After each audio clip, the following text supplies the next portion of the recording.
All right, Francesca, let's go ahead and get started. Good morning, everyone. Welcome and thank you for joining us for a Coffee with the Collection. My name is Amanda and I'm the Director of Learning and Engagement here at the Fred Jones Jr. Museum of Art. Before we get started, let's go over just a little housekeeping first. Everyone should be on mute right now, and we'd like to ask you all to keep yourselves muted so that we can hear our presenter without any distractions. But if you'd like to make a comment or ask a question during the presentation, please feel free to do so using the chat feature. To open your chat, scroll down to the bottom of your Zoom screen and click on the icon that looks like a speech bubble. It should also say chat underneath it as well. Once you click that window, it will open to the right side of your screen, and you'll be able to type questions and comments in there, and we'll circle back around to those at the end of the presentation during the Q&A portion. So without further ado, it is my pleasure to introduce our presenter for today, Francesca Giani, who will be discussing Paul Gauguin's painting, Suburb Under Snow. Francesca is an art history PhD candidate at the University of Oklahoma and the Robert S. and Grace B. Kerr Fellow at the Charles M. Russell Center for the Study of Art of the American West. Francesca was a curator of modern and contemporary art at the Oklahoma City Museum of Art and guest curator at the Fred Jones Jr. Museum of Art.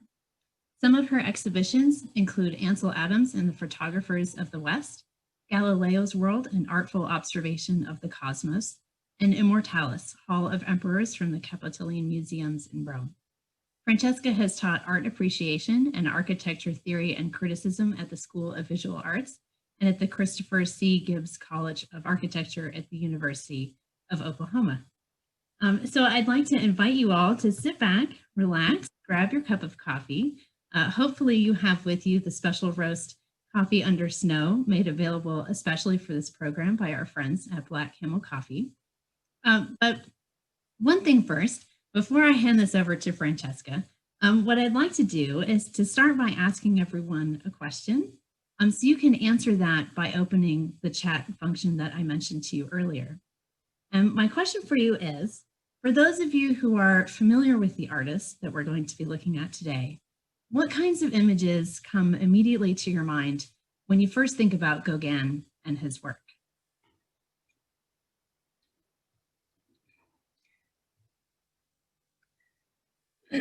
Well, that's actually a very good question, Amanda. We'll wait for the answer to comment on that, shall we? Yes. Okay, well, let's see. Oh, are we waiting? Okay. No, you're good. Go ahead, Francesca. Should I go ahead and start? Okay. Well, first of all, thank you for having me. This is such a pleasure. I've been looking forward to this. I think this is a fun program that you guys have been doing. So thank you again for including me. I also have my cup of coffee and my scarf. These are almost like stage props because I think today is going to get to 75, but we'll pretend that it's a snowy day. I'm also standing in front of a painting. I should tell you this is not by Gauguin. It's not a Gauguin. It is a painting by my grandfather. And my grandfather was a Sunday painter, right? Like my father as well. And actually like Gauguin initially when who will become later his wife, met Sophie Gad, first met him.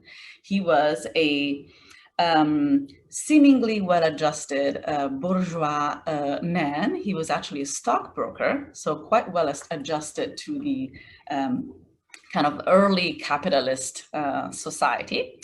And even though he came from quite a difficult and arguably dysfunctional background, right? So he never met his dad. He lived with his mother, with whom he had always a rather stormy relationship, and with his aunt.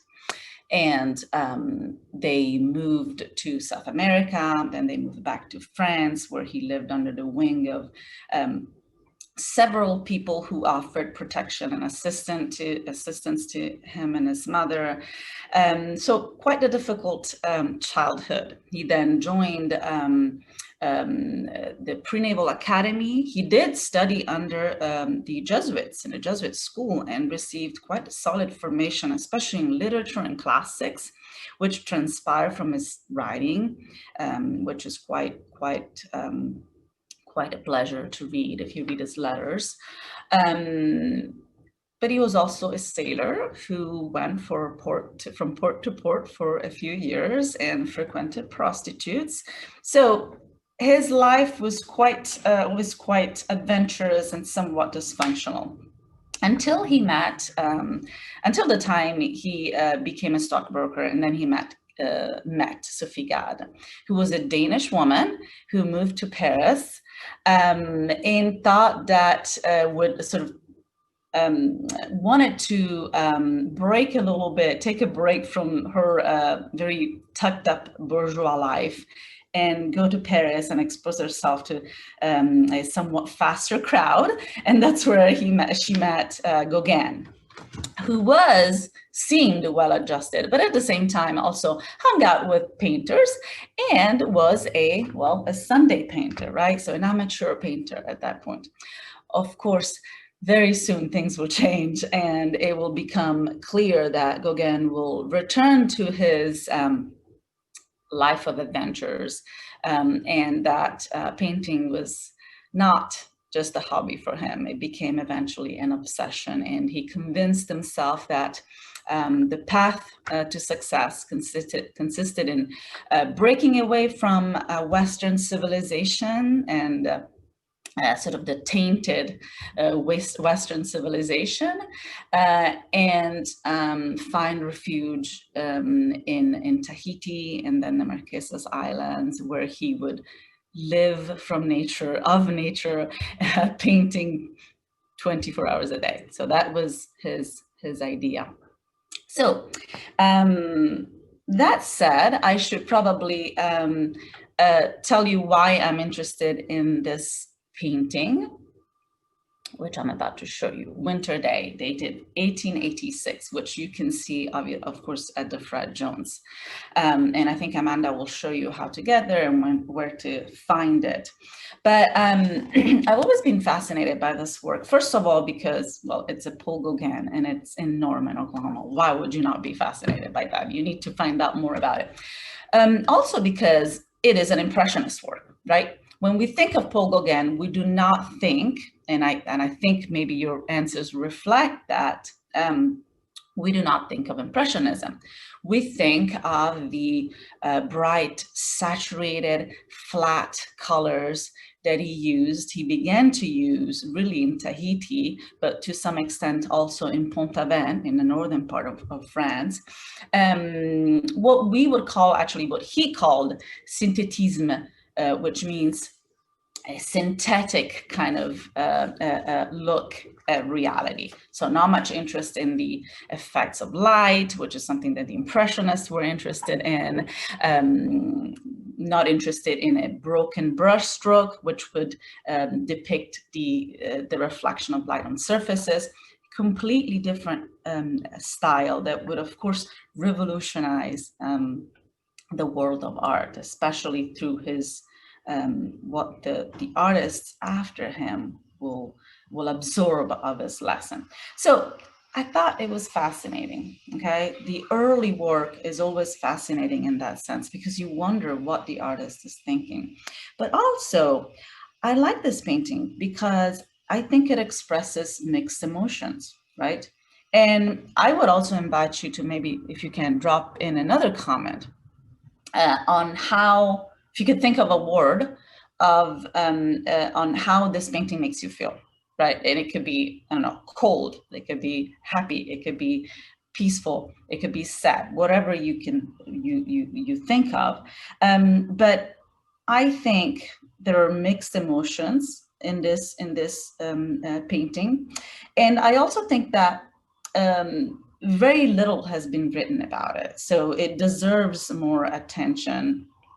Most of what has been written on Winter Day dealt with the location. So with the question, what does it represent? Is it Copenhagen? Is it a Parisian suburb?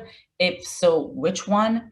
But I would like to show you today and hopefully I will convince you of this, that number one, this painting represents a specific Parisian suburb, but number two, it doesn't really matter what suburb it represents, because I think this painting is mostly a mnemonic elaboration, so elaboration based on memory in studio, right, the so-called atelier painting, in studio recreation based on memory of a town in which Gauguin lived a rather happy period of his life, okay? So hopefully I will convince you of that. In the winter between 1885 and 1886, time when Winter Day was painted, the artist lived on Rue Caël, which is not far from the train station Gare du Nord, which is in the northern part of Paris. And this led some scholars to believe that Gauguin could have taken a train on any winter day to reach one of the two suburban towns nearby, Ony or Pontoise, to paint a scene en plein air, right? Outdoors, which is what the Impressionists did at that point.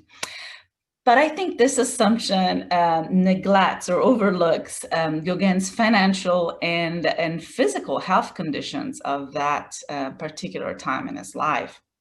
Gauguin never enjoyed a life of luxury, despite some relief during his early life with and marriage with Mette Sophie Gade, this Danish woman. Gauguin lived a rather meager life that, of course, culminated with his last days in the Marquesas Islands, where he died of hardship and disease. The years between 85 and 86 were no different. In fact, they proved to be particularly harsh for the artist, who lived in Rue Caël in Paris with his son Clovis in a small 2-room apartment. Okay, and keep in mind that he was living in Copenhagen with his wife and his children.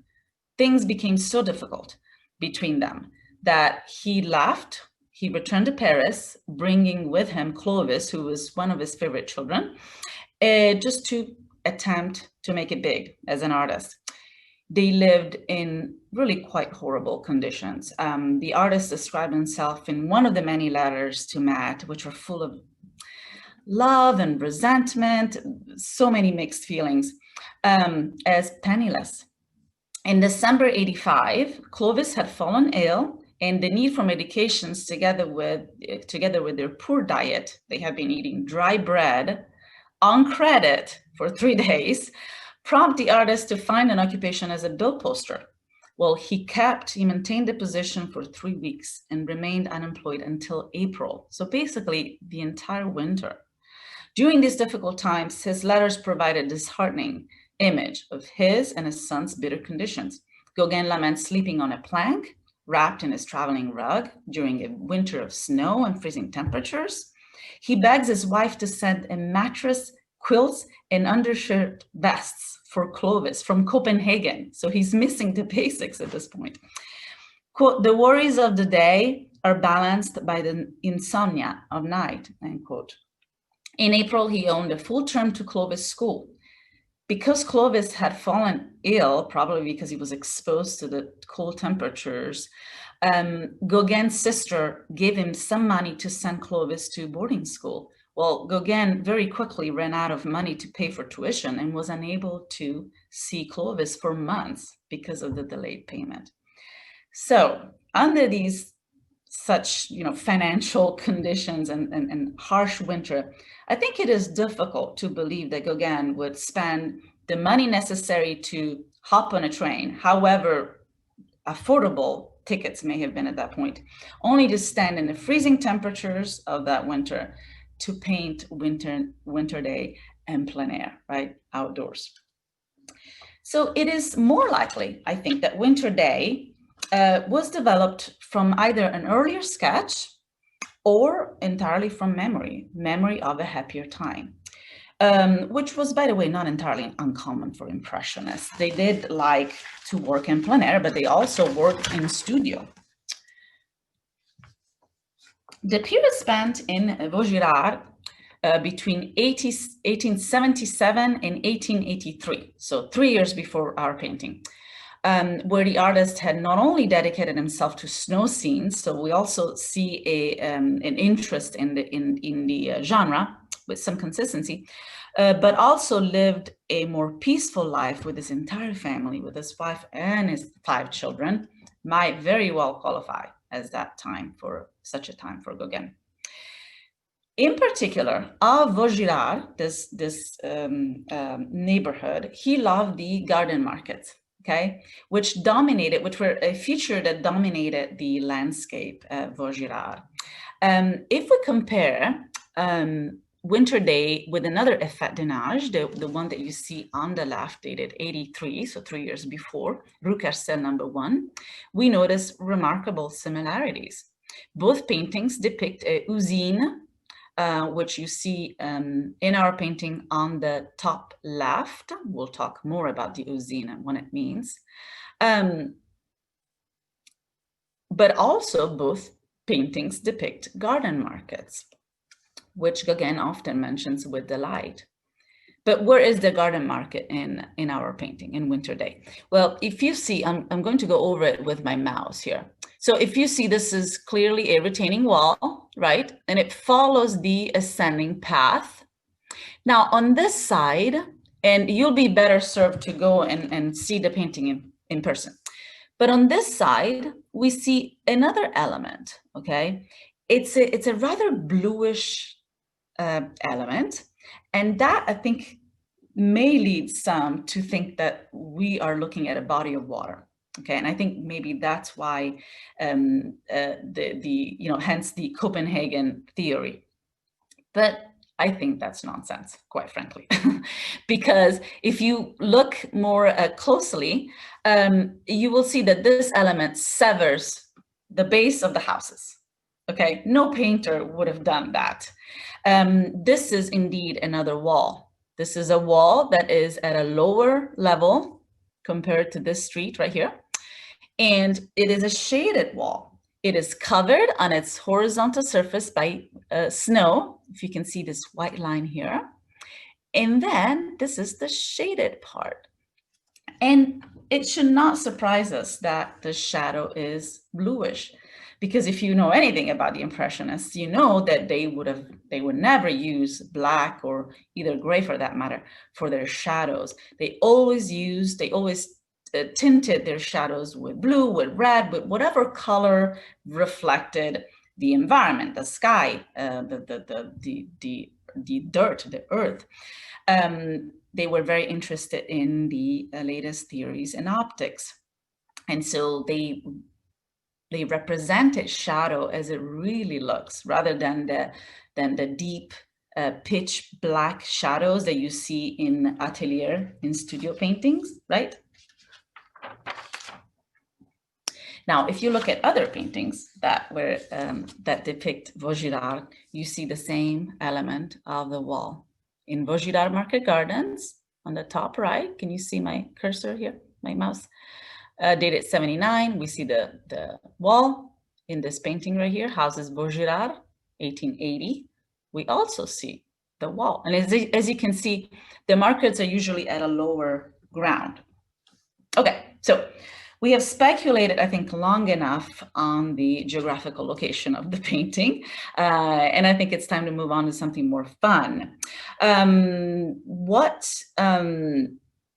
I think we can now move on to the possible reasons why Gauguin, at this point of his life, would paint a suburban town, okay? So he's in Paris at the moment, and he's trying to make it big. He's trying to break into the market. Well, I think he was trying to do a few things with Winter Day. Winter Day, with its moody shades of white and its muffled desolation, can be described as a pastoral, serene landscape, infused with both nostalgia and alienation. And I wonder if your comments reflect that. This is not the typical happy pastoral painting, and I think I will show you some of those soon, and you'll be the judge. In that sense, Winter Day anticipates through the early platform of the pastoral scene Gauguin's synthetist language, right, which we will see very soon in Pont-Aven, in the northern part of France, where he's starting to make things a bit more synthetic, more simplified, and where he's starting to use some eerie tones, some pre-symbolist, I guess, tones. He's starting to create images that seem to hint at something else, right? Refer to something else. We're not really quite sure what that is. If you look at the vision after the sermon, it's kind of an odd image, right? There's no perspective, and everything is flattened. We're not really sure what it is that we're looking at. So he's moving towards that. He will paint these later, as I said, through the early platform of the pastoral scene. Now, in the 1880s, when he painted Winter Day, the revival of the pastoral for Gauguin paved the path toward what we just defined as synthetism. And he was very inspired in this by the work of his friend, Pizarro, who was older than he was. He was in many ways a father figure for many of the Impressionists. He was the one who launched the Impressionist exhibitions in '76 as an alternative venue to the Salon, right? The Salon, the institution, which did not accept Impressionists. So the Impressionists came up with their own exhibitions. And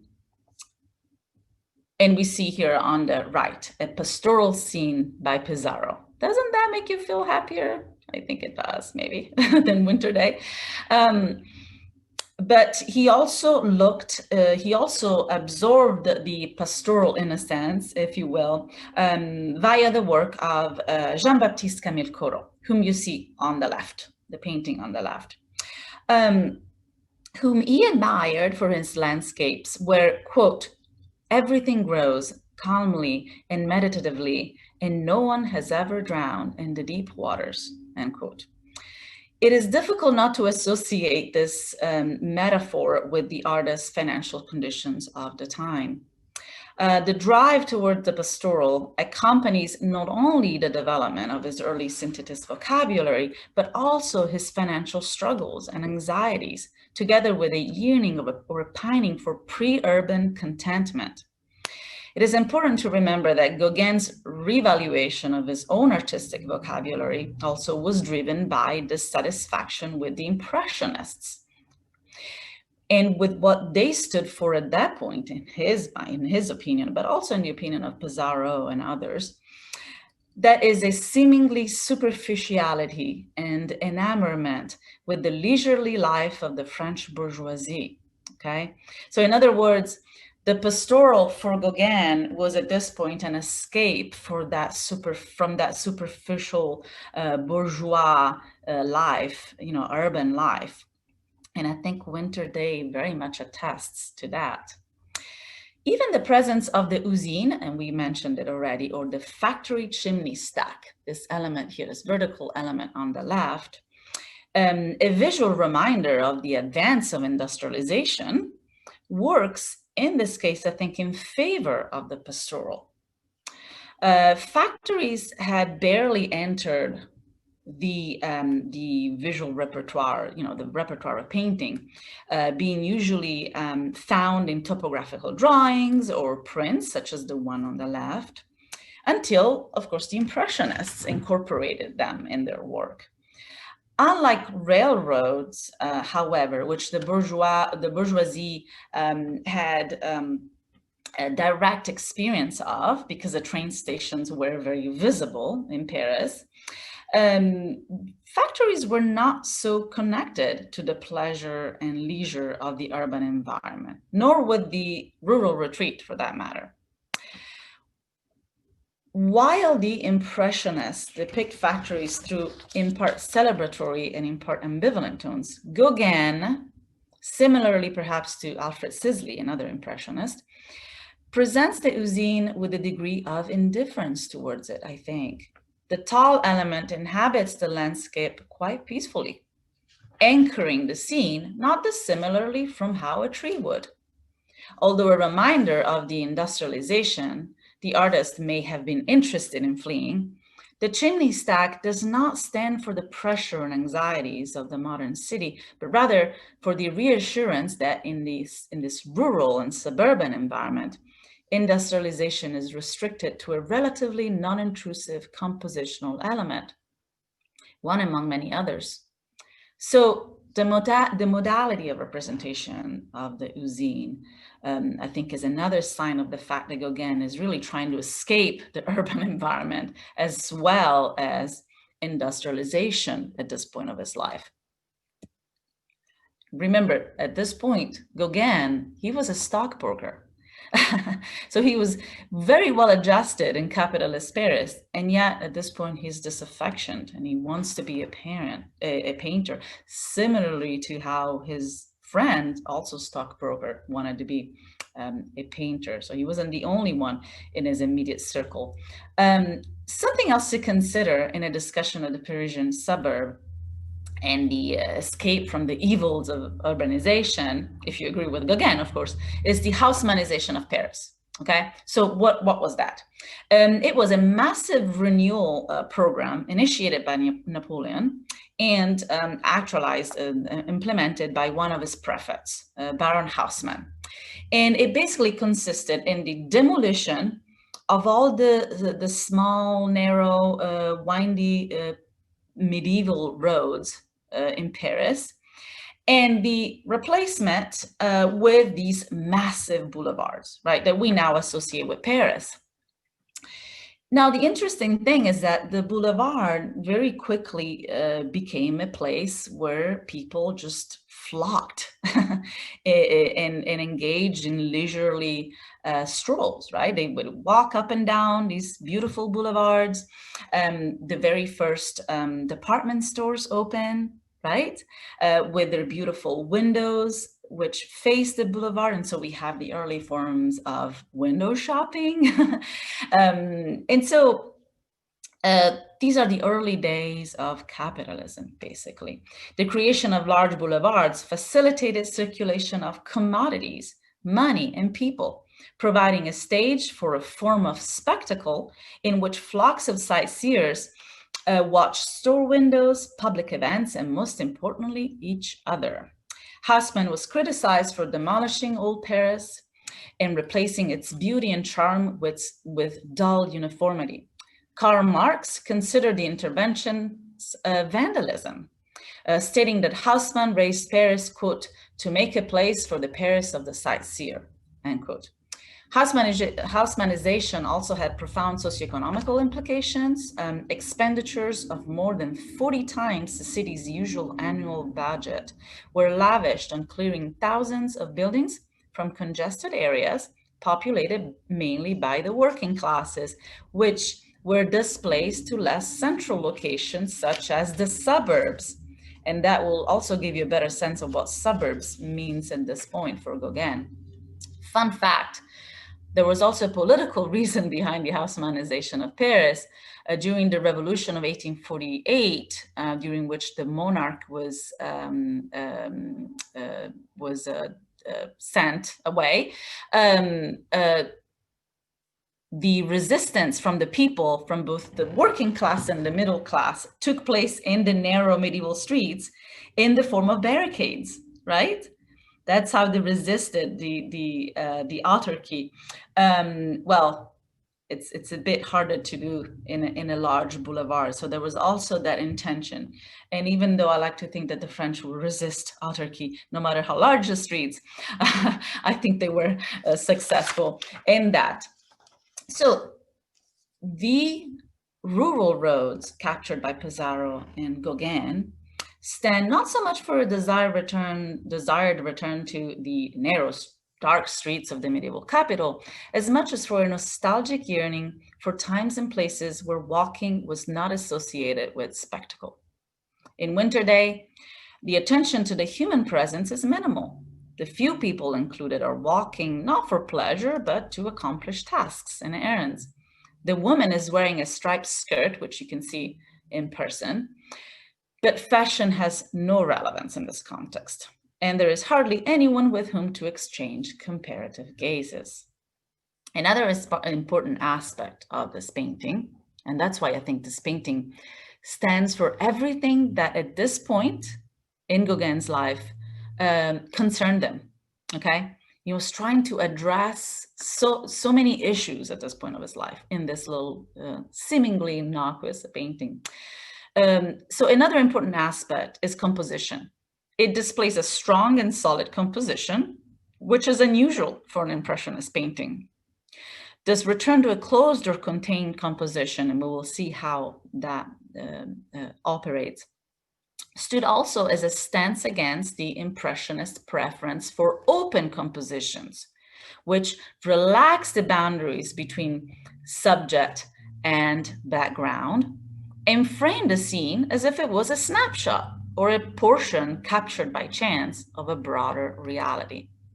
Okay, so as you can see, for instance, in Edgar Degas' At the Races in the Countryside, the background offers no element or form on which the eye can anchor, right? The carriage on the left is captured as it enters the scene, while at the same time, the carriage on the right will soon leave it as soon as the needs of the infant in the back have been addressed. Various other smaller scenes are unfolding in the background along the vast expanse of the meadow. And no single incident seems to draw our attention more than the others. The scene, as we're seeing it now, will only last an instant if you think about it. The carriage on the right is about to leave the scene. The carriage on the left will move towards the center. The horses in the echo. The horses in the background on the left will have very soon darted all the way to the right side of the painting. It's a very unstable painting. And keep in mind that Gauguin himself was also painting landscapes that were open. Okay, they had this kind of open composition. So Winter Day is quite the dramatic change for Gauguin, and we will see why. Also, the painting on the right by Manet, View of the Paris International Exposition, is even more open, is even more populated with a variety of smaller events, right? There's nothing you tend to focus particularly with any length of time on. Winter Day is not only a pastoral scene then, but also a meticulously studied painting, the compositional balance of which was the reaching point of years of experimentations and search for solutions, okay? The roofs, if you follow the implied lines, the roofs together with the road and the sidewall and the Uzine create a top right to top left diagonal, as well as a specular and less visible implied one. The tree in the foreground is positioned almost at the center of the composition, working as a vertical divider and balancing the volume of the house in the right foreground. So this is a very studied, balanced painting, okay, which is also why it's less likely that it's an en plein air Impressionist kind of painting. To mitigate his dissatisfaction toward Impressionism, Gauguin looked back at the masters of art. So why did he care about composition at this point of his life? He was looking at the masters of art and found in their practice of strong atelier or in-studio intervention a pathway to renovation. Nothing in this scene will change dramatically anytime soon. The people will slowly and only negligibly shift in position, and nothing else suggests imminent movement or change. The trees are immobile, there is no breeze, and even sounds seem to be muffled by the snow-covered ground. The artist's focus is on the motionless and uneventful quality of the landscape, not on the immediacy and fugacity of a busy urban site. The artist seizes the rural town through calibrated compositional balances instead of offering an unfocused, general look on a discordant array of small events. Now, in a letter to Pizarro, his friend and older artist of 81, Gauguin jokingly asks if Cézanne, another major artist with whom he had met throughout the summer together with Pizarro, had found a formula for a work of art that can be universally recognized as such. Gauguin would at this point grow increasingly interested in this ambitious pursuit for the perfect recipe, for the perfect work of art that everybody would accept, everybody, okay? So he was hoping to basically still use the Impressionist visual vocabulary while breaking through, pushing it forward to the next step so that everybody, and he may not say this, but even the salon, right, would accept it. And so that's why he goes back to composition, because composition is something that the salon and the institution would have liked at that point. So composition and atelier intervention through memory became, at this point in time, Gauguin's solution to the problem of Impressionist stagnation. Okay, so in conclusion, Winter Day, with its harmonious and balanced composition, conveys Gauguin's desire to return to the human, manageable dimension of rural suburban Paris, with its familiar spaces and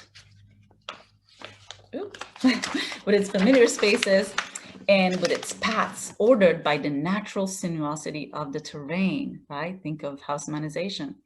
A town such as the one depicted here offered an identity released or untethered from the production of capital, from the pressure of modern life, and from the alienation of urban spaces. Here Gauguin found, albeit temporarily, refuge from urban anxieties, from which he will soon distance himself, of course, even further in the idyllic natural landscapes of Pont-Aven, which we've seen already, as well as eventually, of course, Tahiti and the Marquesas Islands, where he will eventually die. Thank you very much.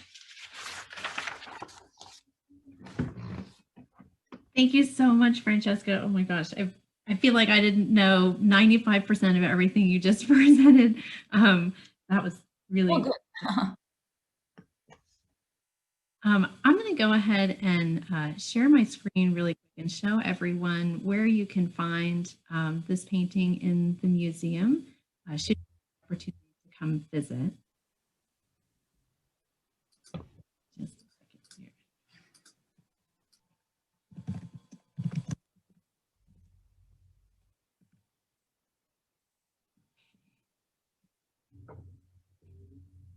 So this is coming into the Weizenhofer Galleries. There are 3 different rooms, and this is sort of the middle room here. We have across the way in the same room, Van Gogh, which is very fitting to be across from his colleague, I'll say, Gauguin. And here's where you can find the painting Winter Day.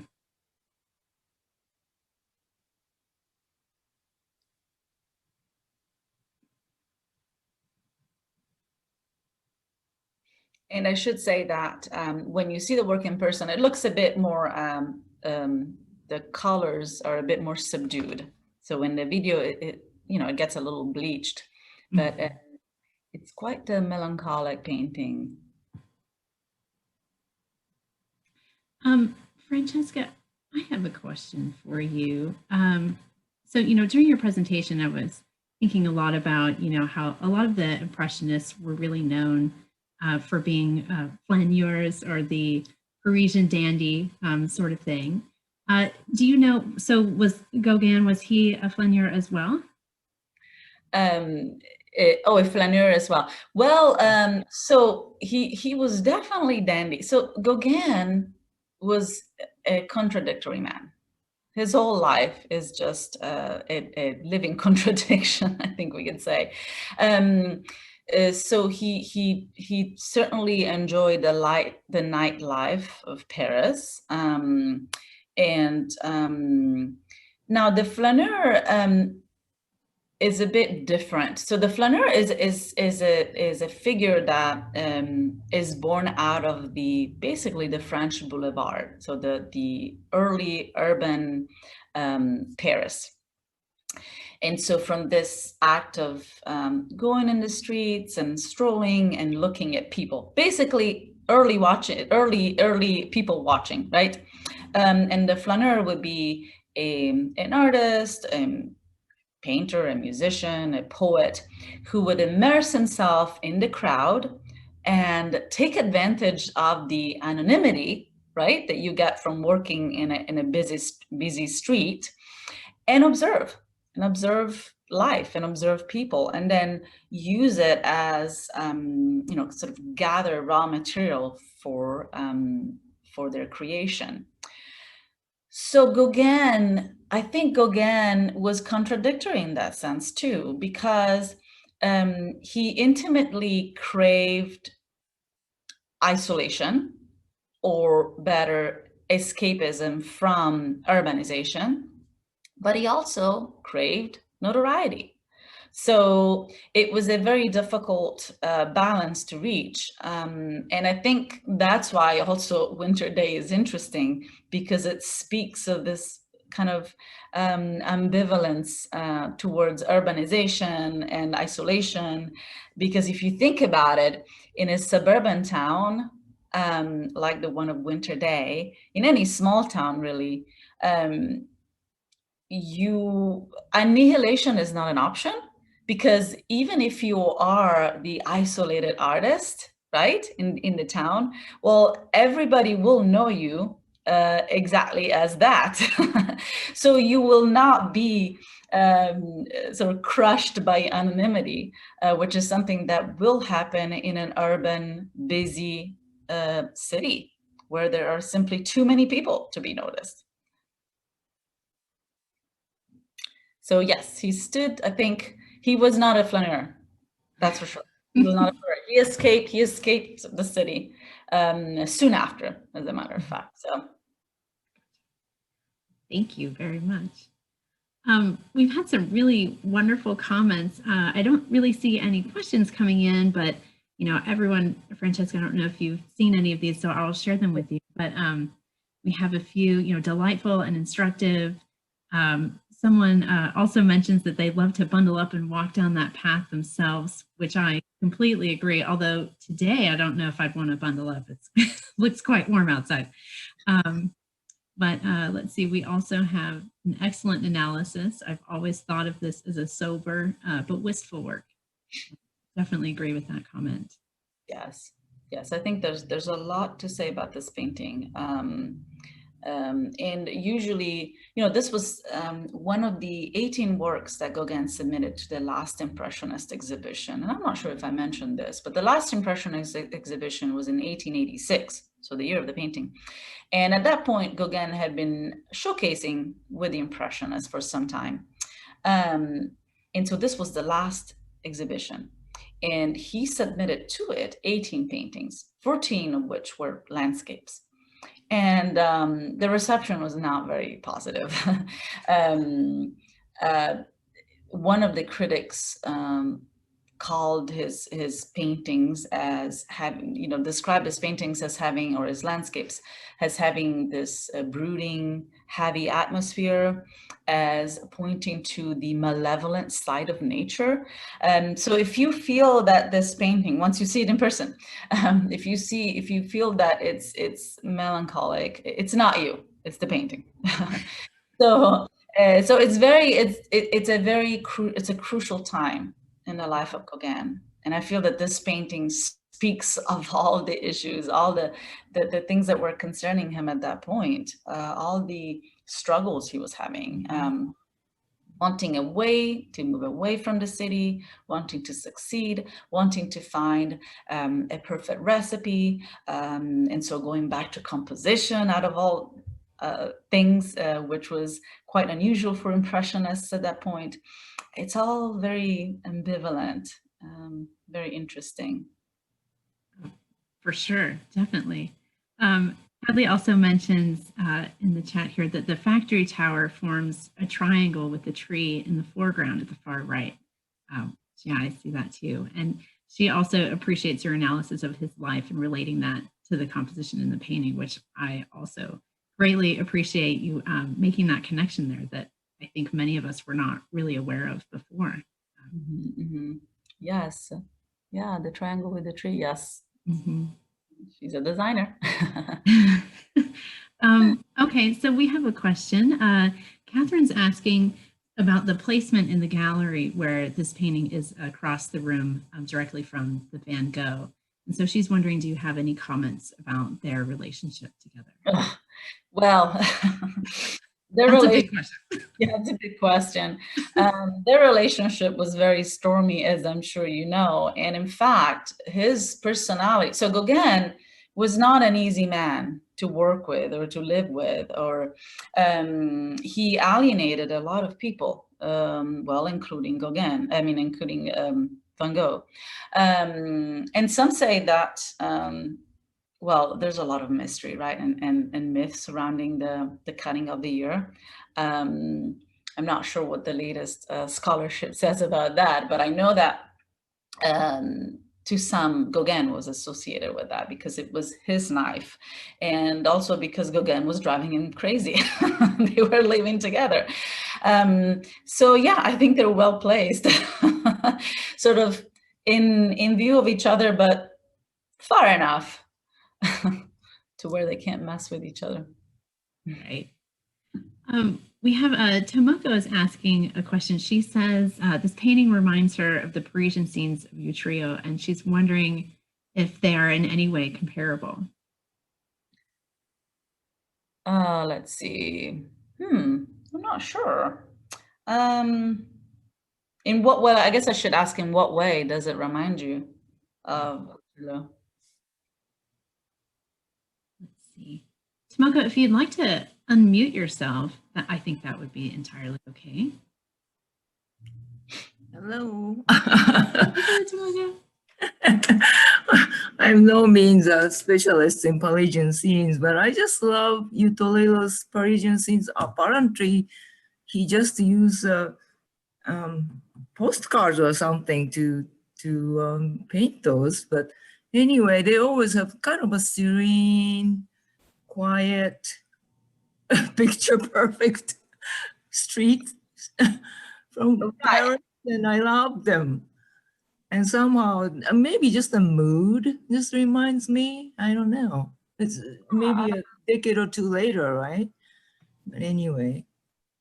Honestly, I am looking up landscapes because I have to visualize it. I think I know what you mean. I still think though that I mean, it's the Pastoral. The Pastoral was a reference for many of them, right? But I still think that Utrio's landscapes are much happier than Winter Day at this point. I can see maybe a couple that would. I think it's also something to consider, the effet de neige, or the snow scenes, right?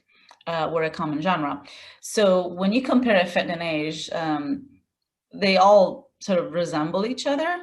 But I think what's interesting is that Gauguin and Utrio may have done the same thing, actually.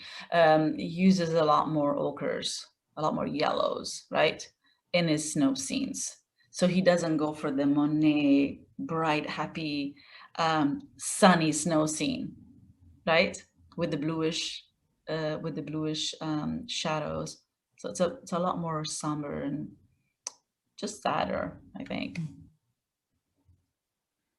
Definitely. We have a question that came in asking about the placement of the paintings. Is that dictated by their placement in the Weizenhofer home? And I think, Francesca, I can go ahead and field that question. So no, the arrangement of the paintings in the museum is not particular to how it was in the Weizenhofer home in Nichols Hills. We kind of have them arranged a little bit more in a chronology kind of timeline through Impressionism.